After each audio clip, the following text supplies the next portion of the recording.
ya no hay locos, y ya no hay locos, y ya no hay locos amigos, ya no hay locos, y ya no hay locos, y ya no hay locos, y ya no hay locos en España, ya no hay locos. ¿Qué tal? Un gusto retomar aquí la audición con todos ustedes, hacerlo a través de Babel, libros de ayer y de hoy. Vamos a hacer un programa un tanto especial hoy.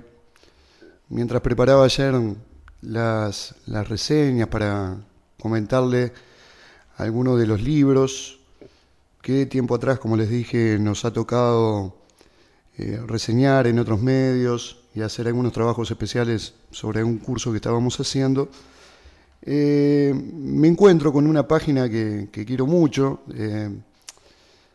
que no sé si definirlo un ensayo, bueno, yo prefiero no ponerle nombres, sobre uno de los autores más importantes que ha tenido el siglo XX, uno de mis adorados escritores, como digo siempre.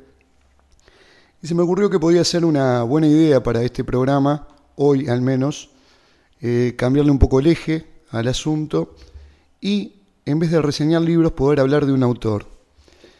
En esta ocasión vamos a hablar de uno de los grandes escritores del siglo XX. Seguramente, si uno hiciera una encuesta, ocuparía el podio entre los 10 escritores que nos dejó el siglo XX.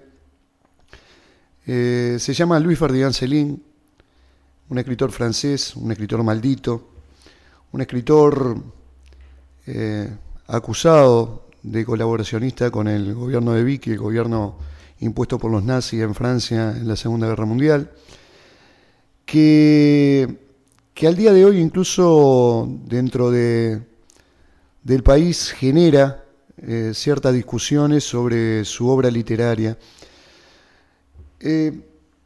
Este artículo, este ensayo, yo lo escribí de alguna manera para una revista que sacábamos, o que habíamos empezado a sacar en el 2010, que se llamaba La Tierra Dividida, y de alguna manera plagio, creo, a un escritor que tendría que homenajearlo diciendo al menos el nombre, pero no lo recuerdo. Un libro que trae la vida de 10, 15 escritores y que él lo narra de una manera muy particular, como una narración hablada, oral, y siempre me quedó el trabajo que había hecho sobre este escritor francés. Y se me ocurrió para arrancar aquel primer número de la revista La Tierra Dividida, escribir un ensayo que intentaba plagiarlo, pero obviamente sin llegar a su capacidad. El mejor reconocimiento, de alguna manera, que tuvimos sobre este escrito provino poco tiempo después, cuando viajáramos a Jujuy,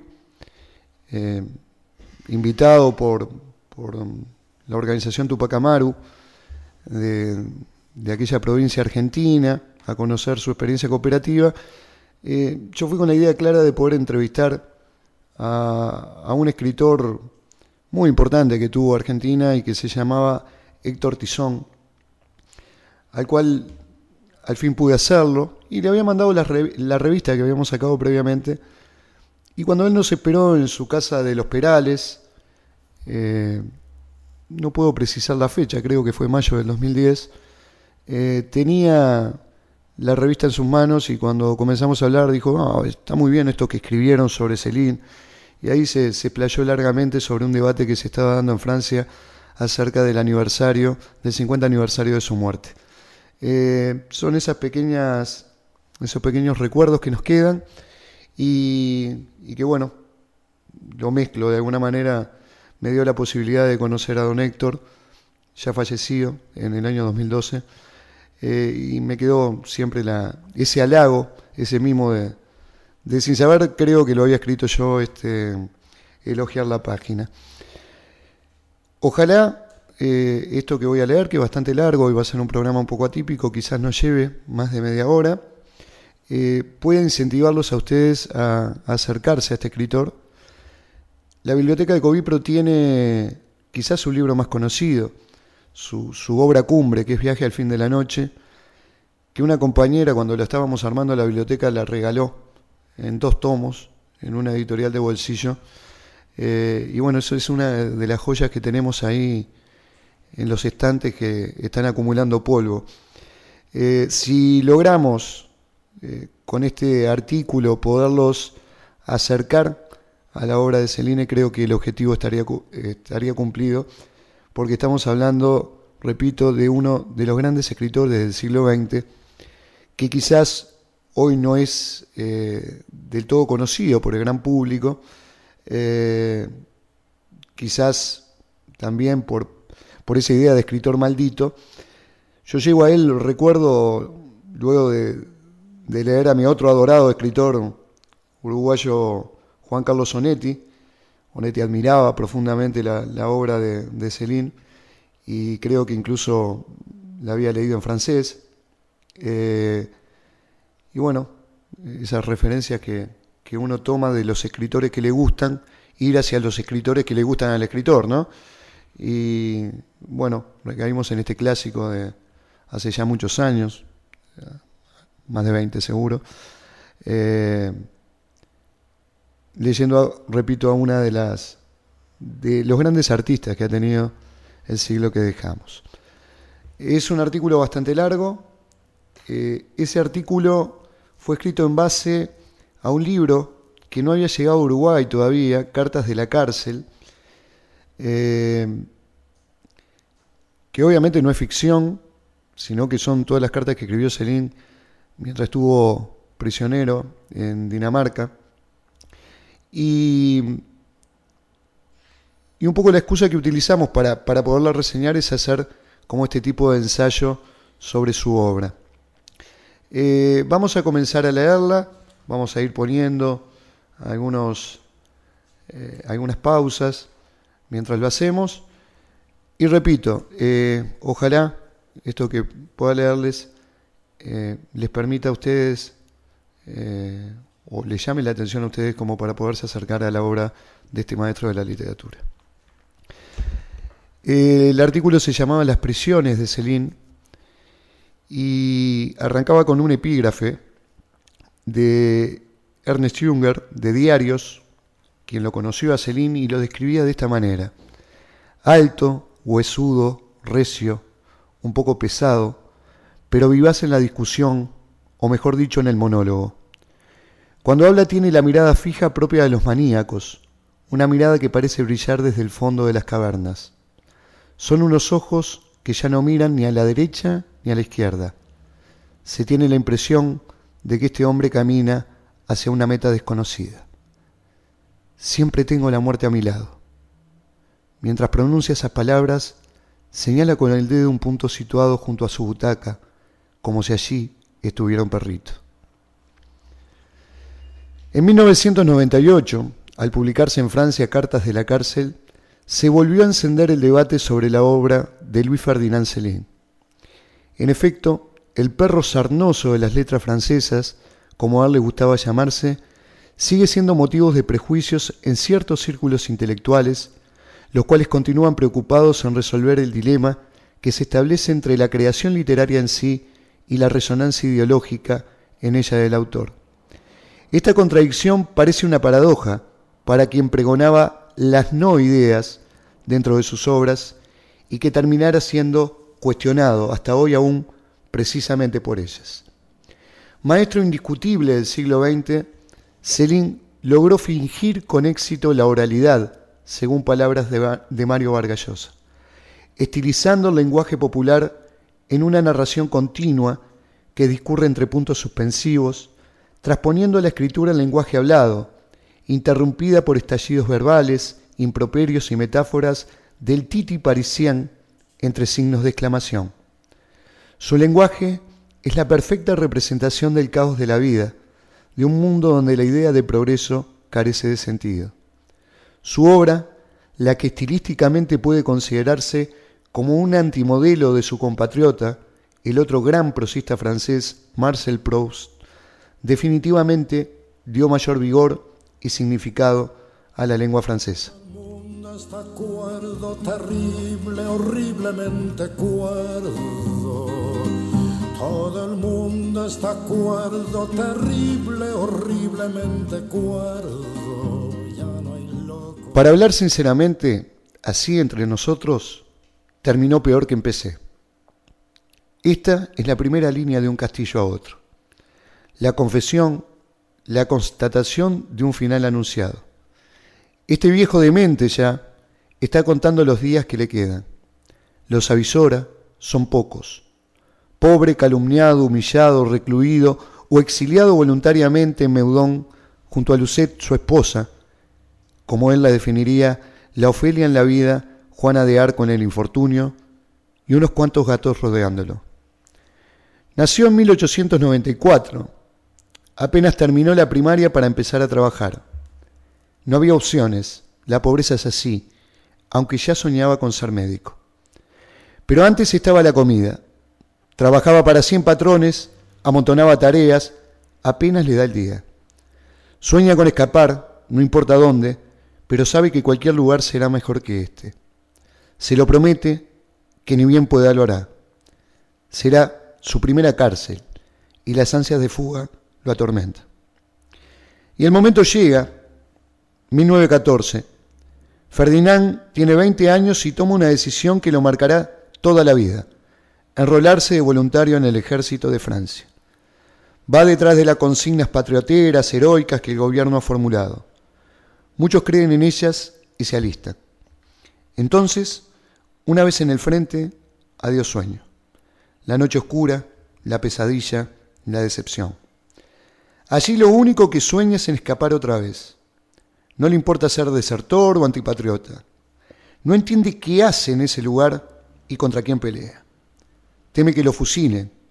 Prefiere ser prisionero, pero huir de este infierno. Y mientras la impaciencia lo consume, el milagro se sucede. Una tarde un obús lo vuelve. Así de sencillo, como un buen sueño.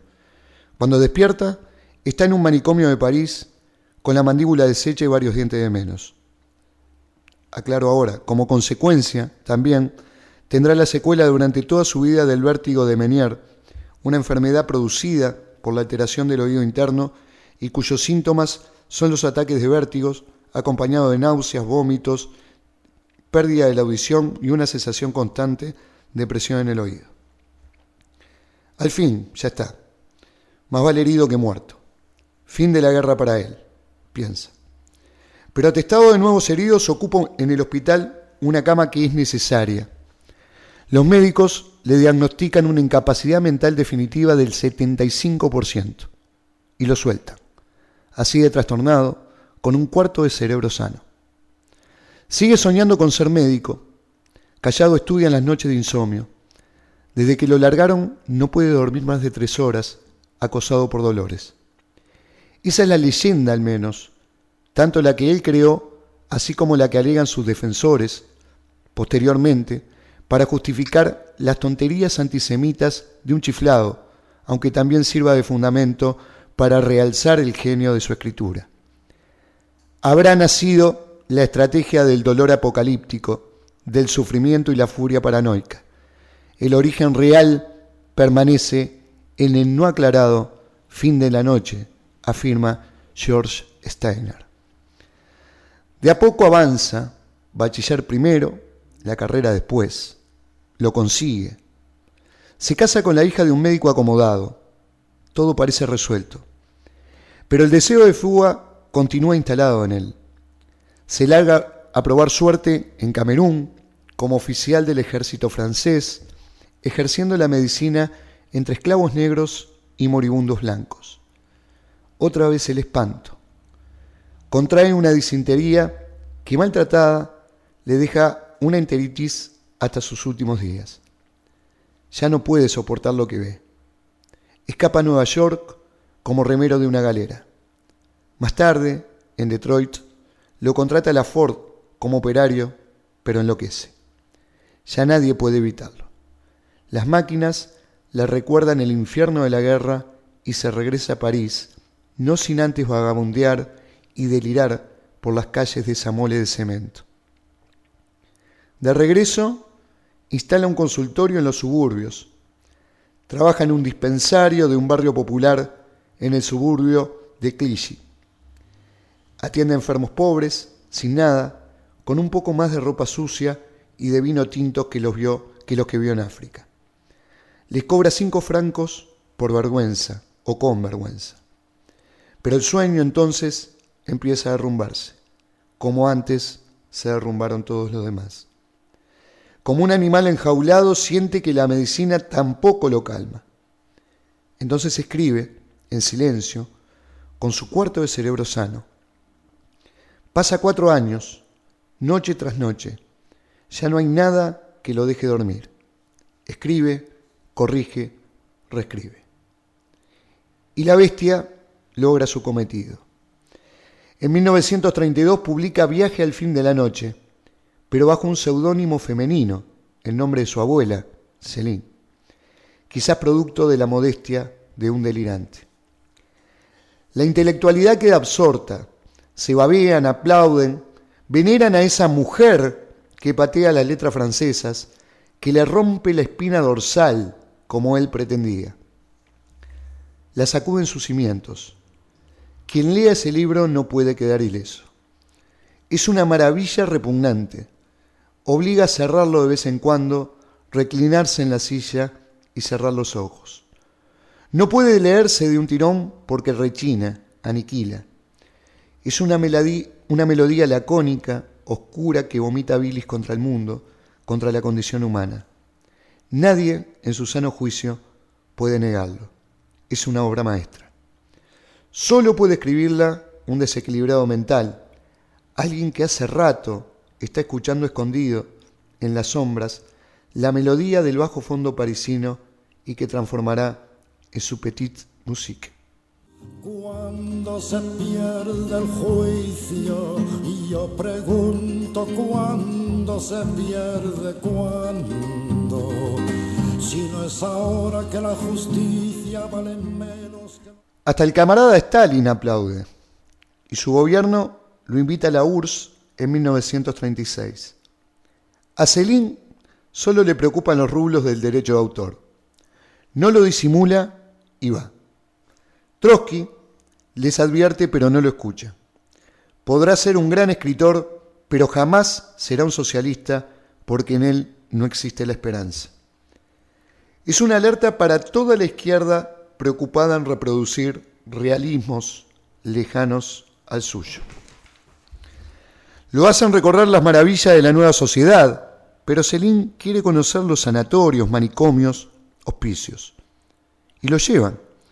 Lo pasean y el muy desgraciado sonríe mientras carga los rublos en el brazo izquierdo. Oh, sí, qué maravilla, estupendo.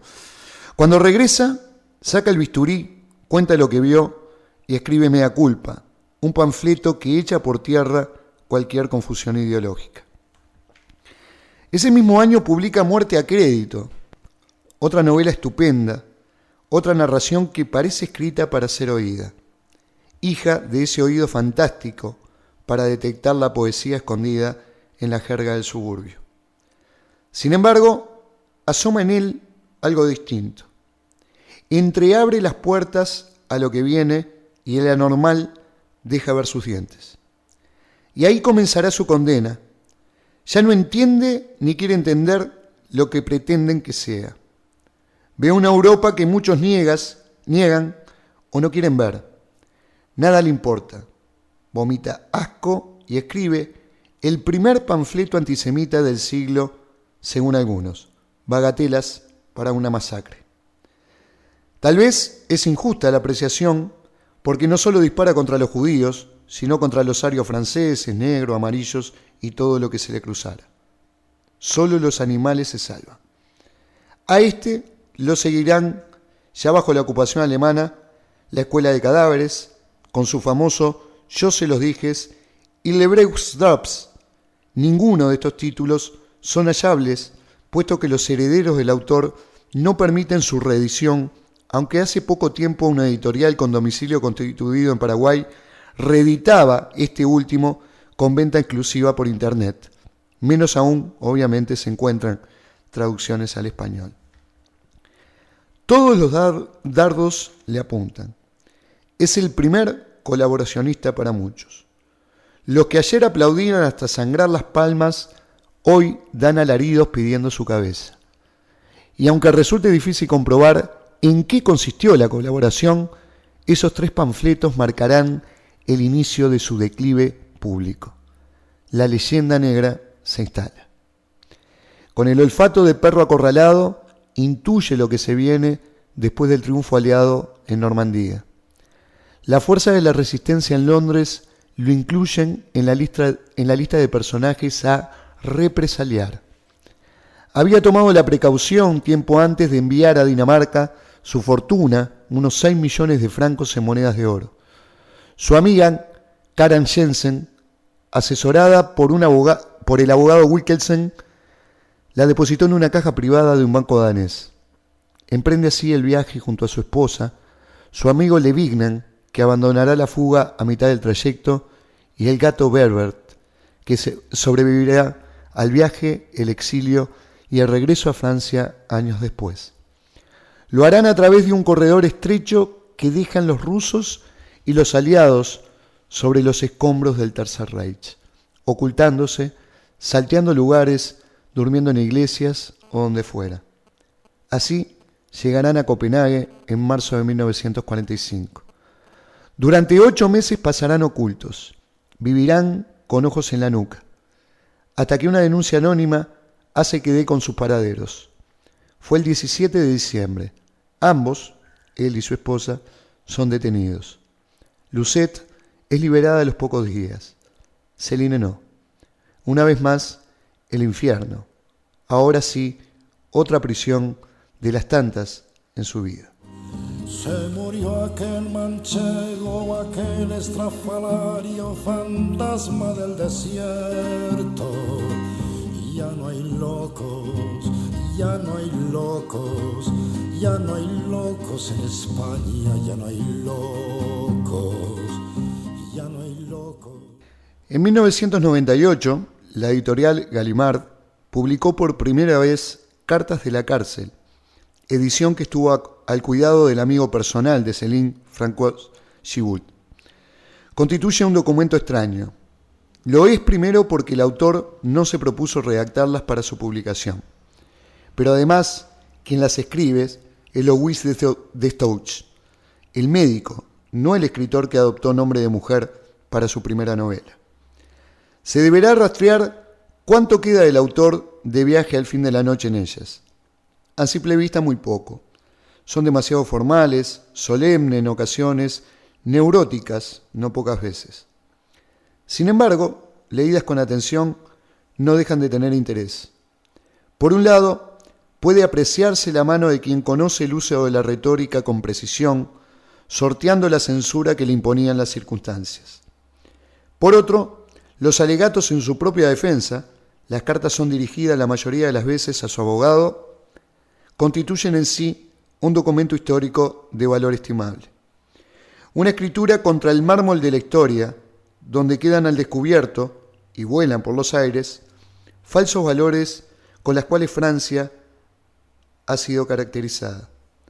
Si bien esto último podría aplicársele al conjunto de la obra de Céline, en especial estas cartas, o la mayoría de ellas, no hacen más que confirmarlo.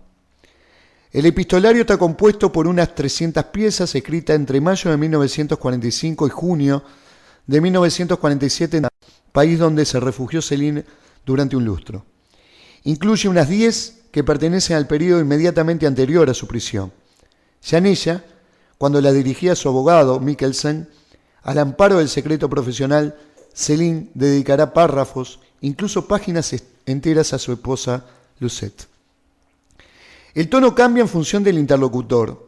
Sin embargo, todas comparten el carácter obsesivo de las ideas, justificaciones y demandas que el escritor expresa desde su celda o desde el hospital al que periódicamente le llevan sus numerosas dolencias.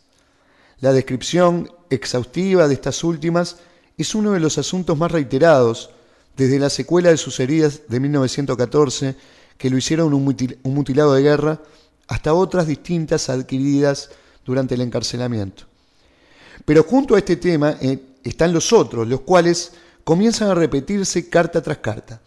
La protesta de que su antisemitismo, no más agresivo que el de otros según el escritor, nacía de su pacifismo, de su deseo de evitar una nueva guerra, o su desesperación porque al drama del exilio se le añadece en su caso el de una prisión no justificable en términos legales, sino debido a la fuerza de determinados grupos de presión daneses y a odios y venganzas literarias procedentes de su propio país, personalizadas en Mauriac, Marrox, Cazaux y en general el Consejo Nacional de Escritores.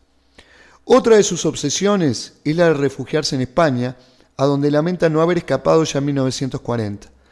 Reconocidos colaboracionistas como el ministro Gabolt vivían aquí sin ser reclamados por el gobierno galo. Las cartas de su esposa, no obstante, mantienen un tono calmo, en ocasiones decididamente exacerbado en otros. Mientras en algunas pretende transmitirle serenidad, mintiendo sobre su estado de salud o minimizando la situación carcelaria, en otras asoma desde la primera línea un reclamo constante de atención, recriminándole, por ejemplo, los gastos de dineros o las reiteradas quejas sobre los pocos avances de su proceso. Debemos tener en cuenta que Francia había solicitado la extradición de Céline. De llevarse a cabo, le esperaba un juicio rápido y la ejecución subsiguiente que los tribunales de la Francia recién liberada ponían en práctica. De ahí sus constantes pedidos al abogado de un mayor involucramiento en su caso, dándole en ocasiones verdaderos alegatos en su defensa. Finalmente la extradición no se llevó adelante y se lo deja en libertad bajo el compromiso de no abandonar el país. Habrá perdido a ese entonces 40 kilos, sobreviviendo en los primeros tiempos en una celda sin calefacción, en pleno invierno danés. Vivirá en Copenhague hasta 1951, será juzgado en París en 1950 a un año de cárcel sin haber podido expresarse y sin la posibilidad de ser asistido por un abogado.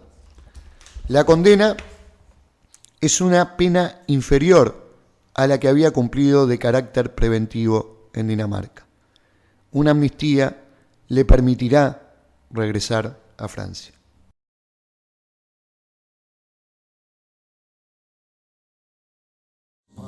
Ya no hay locos, se murió aquel manchego, aquel estrafalario fantasma del desierto, se murió aquel manchego, aquel estrafalario. Tienen mucha suerte los caballos, ya que si bien padecen la guerra como nosotros, no se les pide que la suscriban ni que tengan el aire de creer en ellas.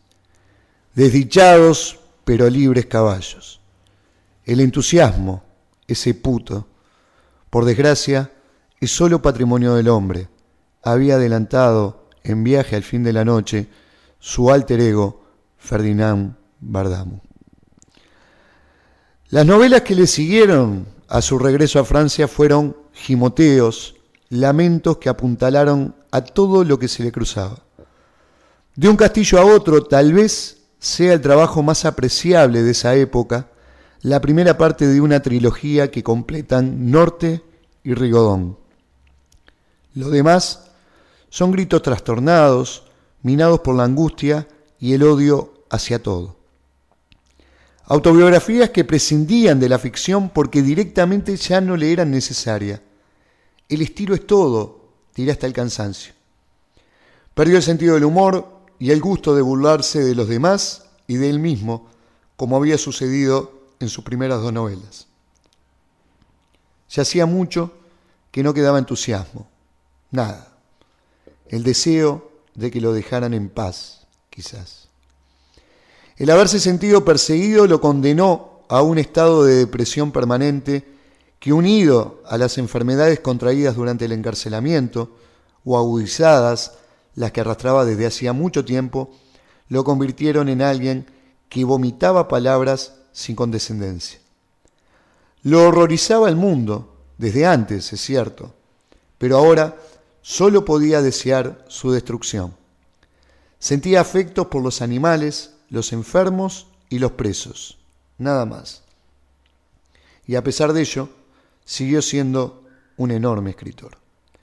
No lograron opacar la brillantez de sus escritos, aunque estos fueran plañideros, escatológicos, agotadores. En una de sus últimas entrevistas dirá a los periodistas de Paris Review: lo que me interesa es ser completamente ignorado. Tengo un hambre animal de reclusión. El 1 de julio de 1961, durante la mañana, culmina su última novela, Rigodón. Alucina con amarillos invadiendo Francia. Son miles, millones. Ya lo ha dicho todo. Era el fin no de una novela, sino de sus propias alucinaciones, de sus propios temores, de sus diversas prisiones. Ya nada vale la pena. Se la dedica a los animales.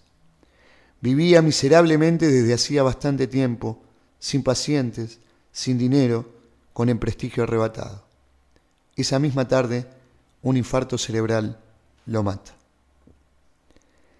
Alguien que lo declaró como un ejemplo de colaboracionista a fines de la década del 30, afirmaría en 1945, poco antes que fuera detenido en Dinamarca: si Céline pudo apoyar las tesis socialistas de los nazis, fue porque cobraba por ello. En el fondo de su corazón no se lo creía.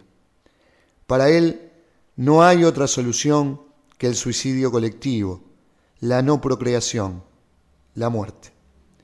Y un año después, cuando ya estaba preso, esta misma persona agregará: tal vez Céline sea el único que permanezca de todos nosotros. No fue el único, pero quizás sí el más grande del siglo que dejamos. Y ese alguien que afirmaba lo anterior se llamaba nada más ni nada menos que Jean-Paul Sartre.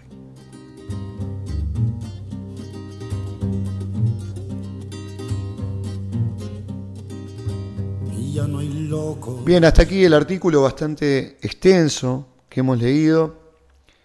Es un artículo muy querido por mí porque creo que por segunda vez me tocó dedicarme a un clásico cuando ya está todo dicho, cuando no hay demasiados agregados para hacer, porque se ha escrito todo sobre estos personajes, sobre estos artistas del siglo que dejamos. Céline, si alguien desde un micrófono pudiera contagiarlos y decirles el antes y el después de leer una novela de Céline, sería maravilloso. Yo no puedo hacerlo. Sí puedo decir que leer Viaje al fin de la noche, allá por mis 25 años, cambió mi perspectiva de lo que era la literatura. No sé francés, lamentablemente, y quizá me esté perdiendo leer una de las grandes obras escritas en todos los tiempos en esa lengua. Lamentablemente al día de hoy circulan algunas ediciones de Daza de esta novela traducida por Carlos Manzano, un lingüista español que, como toda traducción española de España me refiero, caen en la jerga o en el argot español, que el gilipollas, que el coño, la hace realmente insoportable de leer. Previamente, años antes, habían sido traducida esta obra en varias oportunidades, la última creo que es de Bruguera, en un español neutro que, si bien seguramente pierde buena parte de ese lenguaje de los bajos fondos parisinos, que no son trasladables, digamos, a ninguna argot local, hace que la lectura sea muchísimo más placentera. La traducción que tenemos en la biblioteca de Covipro es esta, por lo tanto, es acercarnos a leer algo que no nos rompa los oídos, al menos desde el galleguismo puro, ¿no? Me contaban algunos amigos que han leído en francés esta novela que En definitiva, la gran discusión de fondo es qué es la literatura, ¿verdad? Y la literatura, en mi concepto, a pesar de todas las teorías que pueden andar por ahí, ninguna difiere de qué es la búsqueda del lenguaje. Es la búsqueda de explorar todas las posibilidades que da la lengua para poder expresarnos de forma escrita.